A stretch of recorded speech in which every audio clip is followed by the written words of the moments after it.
अल्हम्दुलिल्लाहि वस्सलातु वस्सलामु अला रसूलिल्लाहिल करीम अम्मा बाद फ़अऊज़ु बिल्लाहि मिनश शैतानिर रजीम बिस्मिल्लाहिर रहमानिर रहीम। मोहतरम नाज़रीन कराम, मोहतरम भाइयों और बहनों, अस्सलामु अलैकुम रहमतुल्लाहि व बरकातुहू। अल्लाह पाक से दुआ है अल्लाह पाक आप तमाम भाइयों की और तमाम बहनों की परेशानियां दूर फरमाए और अल्लाह पाक आपको कामिल सेहत वाली जिंदगी अता फरमाए। नाज़रीन, आज हम एक नई वीडियो के साथ, एक नए नुस्खे के साथ और एक नए टॉपिक के साथ हाजिर खिदमत हैं। आज का जो हमारा टॉपिक है वो है दिमाग का बोझल होना, सर का भारी होना या दिमाग का जलना। ये अलामत क्यों होती है, इसकी वजूहात क्या हैं, इसके सबब क्या हैं, फिर इसका दुरुस्त इलाज क्या है, आज की इस वीडियो के अंदर आपको ये सब कुछ इंशाल्लाह मैं देने की कोशिश करूंगा। नाज़रीन, ये क्यों होता है, दिमाग ऐसे भारी भारी सा क्यों लगता है, दिमाग आपका ऐसे जलने क्यों लगता है, सर आपका भारी क्यों लगता है?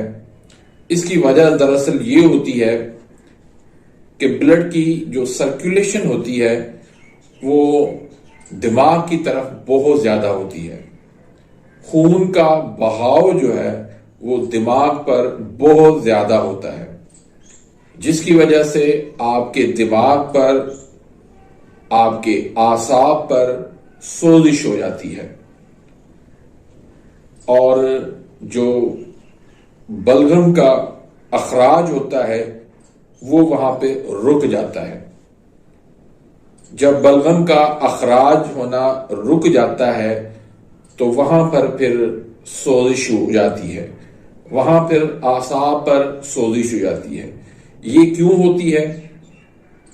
इसकी बहुत सारी वजूहात हैं। उसमें एक बहुत बड़ी वजह हमारी जो पेन किलर और एंटीबायोटिक है, जिसको आप नजले को फौरी तौर पर रोकने की कोशिश करते हैं, तो वो नजला जब वहां पर रुक जाता है तो अब उसने खारिज होना था, वो खारिज होने के बजाय वहां पर वो दिमाग में और आपके आसाब में वो वहां पर जम जाता है, जिसकी वजह से आपके आसाब पर वो भारीपन, सोजिश और दिमाग पे जो है वो भारीपन आ जाता है। अलावा भी और भी बहुत सारी वजूहात हैं।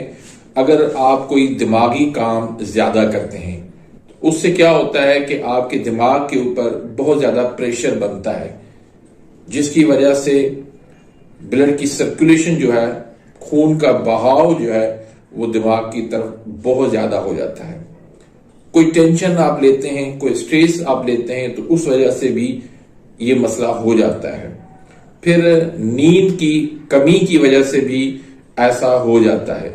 उसके बाद फिर आप लोग समझते हैं कि हमारा मिजाज जो है वो गर्म है, फिर ठंडी चीजें ज्यादा खाने से, ठंडी चीजें ज्यादा इस्तेमाल करने से, ठंडी अद्वियात को ज्यादा इस्तेमाल करने से ये मसला हो जाता है कि आपके दिमाग के ऊपर जो है वो ब्लड की सर्कुलेशन जो है वो ज्यादा हो जाती है, भारीपन आ जाता है और आप जो है फिर मुख्तलिफ मसाइल का शिकार हो जाते हैं। फिर उसमें ये होता है कि जब दिमाग के ऊपर सोजिश हो जाती है, भारीपन आ जाता है और ब्लड की सर्कुलेशन ज्यादा हो जाती है, फिर सोचें ज्यादा आती हैं, आपका दिमाग जो है वो ओवर एक्टिव हो जाता है। यानी पहले अगर आप 20% सोचते थे तो अब आप वो 100% सोचते हैं। आपको ख्यालात बहुत ज्यादा आते हैं और जब आप सोते हैं तो फिर भी आप के आसाब जो है वो जाग रहे होते हैं। आप हर चीज फील कर रहे होते हैं, हर चीज महसूस कर रहे होते हैं। सोए हुए हैं, कोई पंखे की आवाज वो आप महसूस कर रहे हैं, कोई हवा का झोंका जो है वो आप महसूस कर रहे हैं, किसी जानवर की आवाज है वो आप महसूस कर रहे हैं, कोई गली के अंदर शोर हो रहा है आप उसको महसूस कर रहे हैं, यहां तक कि कोई सी भी मामूली सी आवाज भी जो है वो आप फील कर रहे होते हैं। इतने आपके आसाब जो है वो तेजी के अंदर होते हैं, आपके आसाब जो है वो ओवर एक्टिव हो जाते हैं। और इस कंडीशन के अंदर जब आप किसी भी हकीम के पास जाते हैं, किसी भी डॉक्टर के पास जाते हैं, तो आपको कहते हैं कि भाई आपका दिमाग का मसला है, आपका दिमाग कमजोर है।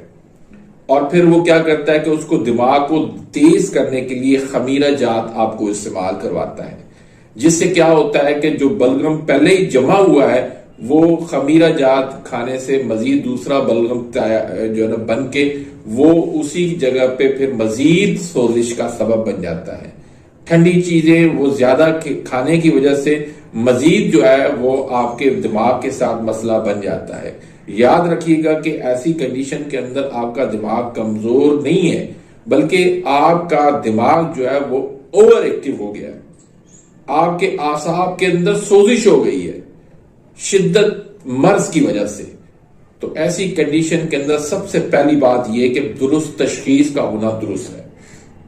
अगर दुरुस्त तशखीस ना हुई तो मेडिकल के अंदर आप एलोपैथी के अंदर जाएंगे, आपको डिप्रेशन की मेडिसिन देंगे, आपको दिमाग को सुकून लाने के लिए आपको नशे की अद्वियात देंगे, जिससे आपका फिर छुटकारा होना सारी जिंदगी के लिए बहुत मुश्किल हो जाएगा।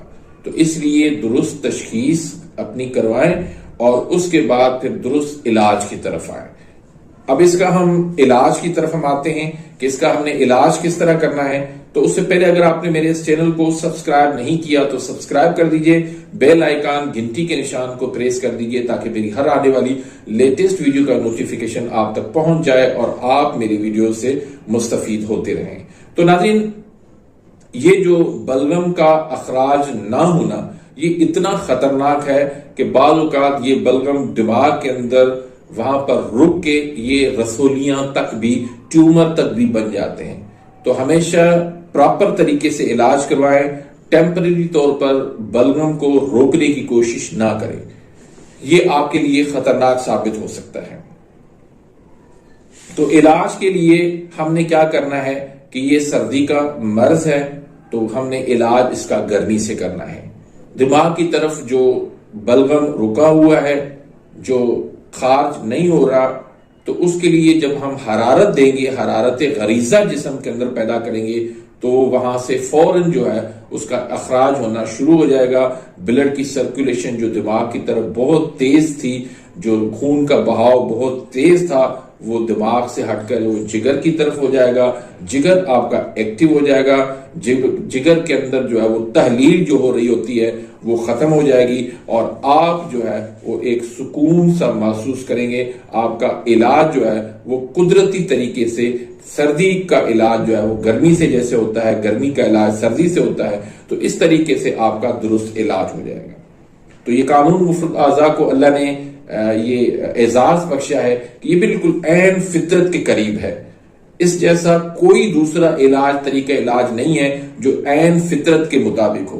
तो जैसे हमें सर्दी लगती है तो हम गर्मी की तरफ भागते हैं, हम जो है वो गर्म जैकेट पहनते हैं, हम सॉक्स पहनते हैं, हम गर्म कपड़े पहनते हैं, हम गर्म टोपियां पहनते हैं। तो इसी तरह जब जिस्म के अंदर हरारत की कमी हो जाए, हरारत गरीजा कम हो जाए, जब रतूबात वहां पर रुक जाए, तो उनको खारिज करने के लिए हमें गर्मी देनी होगी, हरारत पैदा करनी होगी, जिस्म के अंदर जो है वो हरारत गरीजा को पैदा करना होगा। तो उसके लिए ग़िज़ाओं में आपने 3 और 4 नंबर की ग़िज़ाएं यानी खुश्क गर्म और गर्म खुश्क ग़िज़ाएं वो इस्तेमाल करनी है। और इसके साथ साथ कावा जो है वो आपने अजवाइन और पुदीना का इस्तेमाल करना है। ग़िज़ाओं के अंदर मैं आपको थोड़ा सा बता दूं कि पकोड़े इस्तेमाल करने हैं, बेसन का ज्यादा इस्तेमाल करना है, कड़ी पकौड़ा इस्तेमाल करना है, मछली इस्तेमाल करनी है, शिमला मिर्च इस्तेमाल करने हैं, करेले इस्तेमाल करने हैं, सरसों का साग इस्तेमाल करना है, ड्राई फ्रूट सारे इस्तेमाल कर सकते हैं। इसके साथ साथ खजूर, शहद, आम, अंगूर, मुनक्का, ये सारी ग़िज़ाएं जो है वो इसके लिए बहुत ही लाजवाब हैं, बहुत ही जबरदस्त हैं। उसके साथ साथ एक नुस्खा आप बना लें, 4 मुलय्यन का अजवाइन, राई, तेजपात, 1-1 तोला, गंधक आंवला सार इसमें 3 तोला मिला लें। तो इसका सफूफ अच्छी तरह से बना के इसके आप 1000 mg के कैप्सूल भर लें। इसके साथ साथ एक और नुस्खा भी बना लें, इसमें है जायफल 1 तोला, जलवत्री 1 तोला, फुलफुल दराज 2 तोला, अकर करा 1 तोला, हींग जो है वो 3 तोला, सुम्बुल तैयब यानी बाल झड़ जो है वो 2 तोला, और लहसुन का पानी जो है वो 10 तोला, सबको बारीक करके आपने सफूफ बना लेना है। लहसुन का पानी मिला के इसको आप मिक्स करके फिर इसको थोड़ा सा खुश कर लें और इसकी नखूदी गोली बना लें। तो फिर 1 गोली आपने सुबह देनी है, 1 गोली आपने दोपहर को देनी है, 1 गोली आपने रात को देनी है। वो 4 मुलय्यन जो एक कैप्सूल जो मैंने बताया था उसके साथ देना है।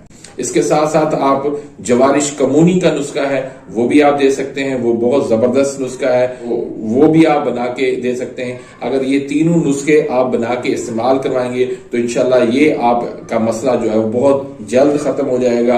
डिप्रेशन हो, एंजाइटी हो, दिल सर का भारीपन हो, इसके अलावा भी बहुत सारे जो है वो मसाइल आपके इसमें हल हो जाएंगे। अगर आप नुस्खे ये बना नहीं सकते तो मुझसे राब्ता करें, तशखीस करवाएं, अपना इलाज करवाएं और अपनी खुशहाल जिंदगी गुजारें, अपनी नॉर्मल जिंदगी गुजारें। ये ऐसा कोई मर्ज नहीं है कि जिससे आप जो है परेशान होकर, मायूस होकर, घबरा कर आप बैठ जाएं। इंशाल्लाह इसका मुकम्मल तरीके से आपका इलाज हो जाएगा।